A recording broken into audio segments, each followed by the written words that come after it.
My heart rate was 160. My watch was going berserk. Warning, elevated heart rate. Warning, elevated heart rate. Warning, elevated heart rate. I love to tell you that I was running away from a lion or parachuting out of a plane, but I wasn't. I was standing still and sweating away. I just walked into my first startup networking event and I didn't know anybody. I managed to last 5 whole long painful minutes before giving up and going home. And the shame could have stopped me from ever trying again. Many of us feel like outsiders for all kinds of reasons. Your class, your gender, your race, your age, your accent. But networking is crucial when building a business.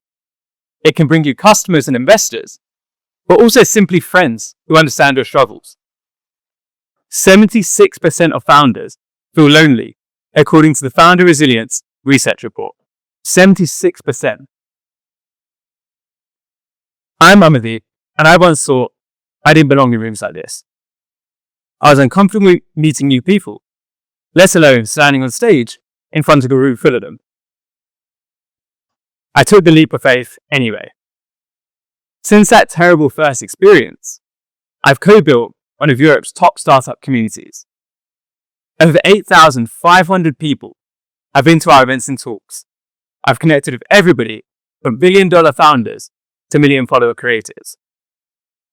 But as I've gone from outsider to insider, I've become increasingly frustrated with how many talented people don't get the opportunities they deserve, because those who feel like they belong and network effectively get them instead.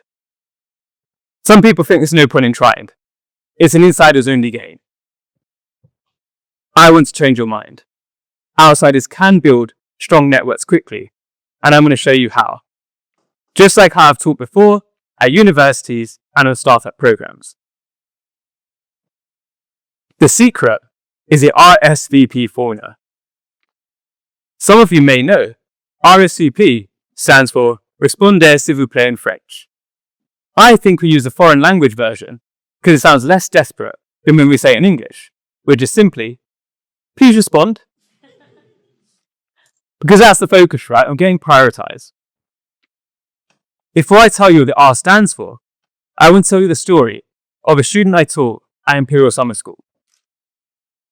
Like many young people, they love watching videos on social media about starting a business and making money. That's normal, right? But they didn't stop there. They looked up top-ranked podcasts and started listening. They got free access to business newspapers through their student email and started reading cover to cover. They got a job in a startup-focused area as a waiter. They volunteered to help at big conferences. All the time they were eavesdropping. And anything they didn't understand, they looked up when they got home. Eventually, they got the confidence and they started speaking to the people. And everyone was so impressed.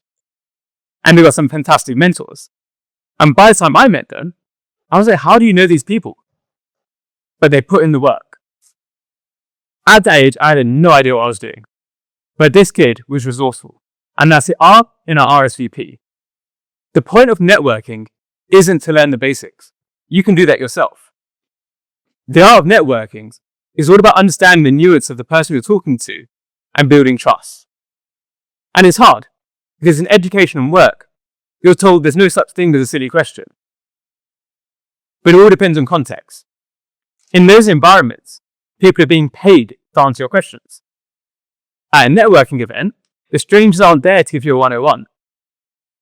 So keep your eyes and ears open. There are plenty of free programs, resources, and events out there that can accelerate your learning and help you put on a better foot. Now, what happens if you want to talk to a particular person? Some people will reach out online. Or if you're talking at an event, you'll request a follow-up. Now I get over 1,000 of these per month.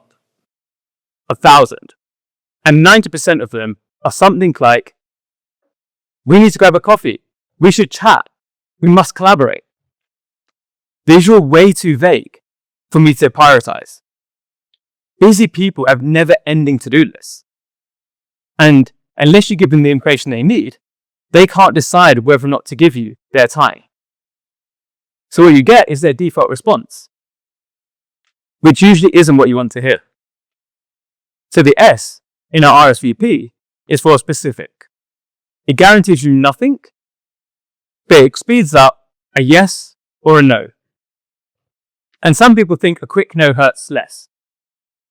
But a long drawn out no wastes more time for everybody. And if you value your own time, you should want a quick no. It gives you the time and the energy to go to other people who are more aligned. Now, some people can be super vague and no one's going to care. And some of you are going to hate me for what I'm about to say right now.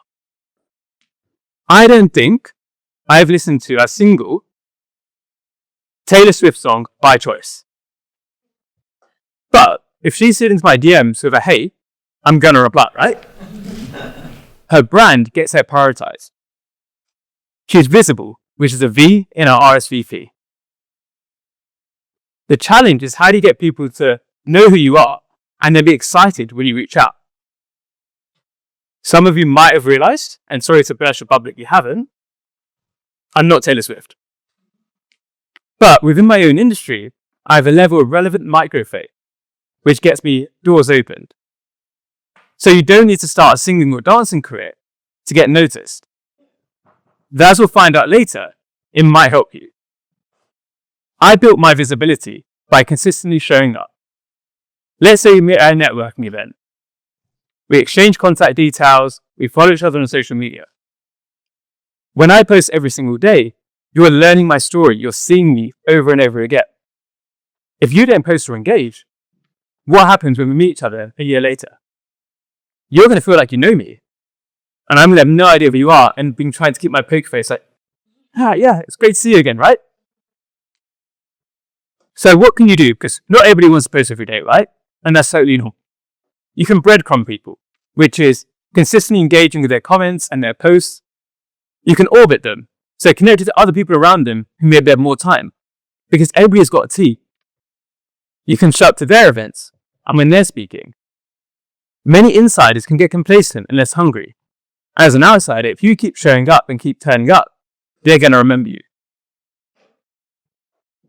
Now, some people aren't visible at all, but will still get prioritized. There are over 3,000 billionaires, according to Forbes. I bet very few people in this room can name more than 20. But if one of them reaches out, you get the same pop star effect. If you can verify who they are, you're going to prioritize them again, right? So the P to finish our RSVP is for powerful. Insiders can use political power, or they can use money. But I'm assuming none of you are secret billionaires or prime ministers. But if you are, hit me up, I'll reply. So how can outsiders think about power? The key reframe is to stop thinking in a linear way. The room you're trying to enter, you might feel like you're an outsider, but to those in that room, you could be an insider into a whole other world. Everyone is playing different games. And you can put yourself down, but they might really want to know about your game. You've got three options. The first is relevant ability. I've never built $1 billion company. I've never raised venture capital. Yet all these people wanted to talk to me at the start. It's because I was an entrepreneur's publication editor. So I had the ability on writing that all of them wanted. They wanted to know how to tell their story better. The second is irrelevant ability. So that's where you're good at something completely unrelated to business, but other people dream about, other people want to be able to do.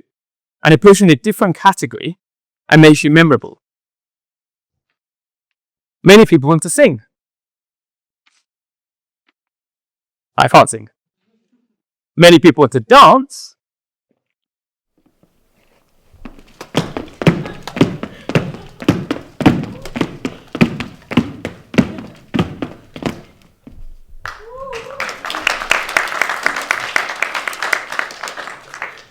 Few people would have the guts to do that in the middle of their talk.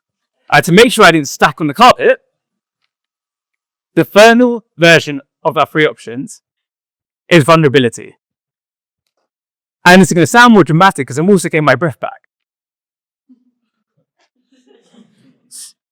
So vulnerability allows you to shatter all illusions of hierarchy. It puts everybody on the same front as humans.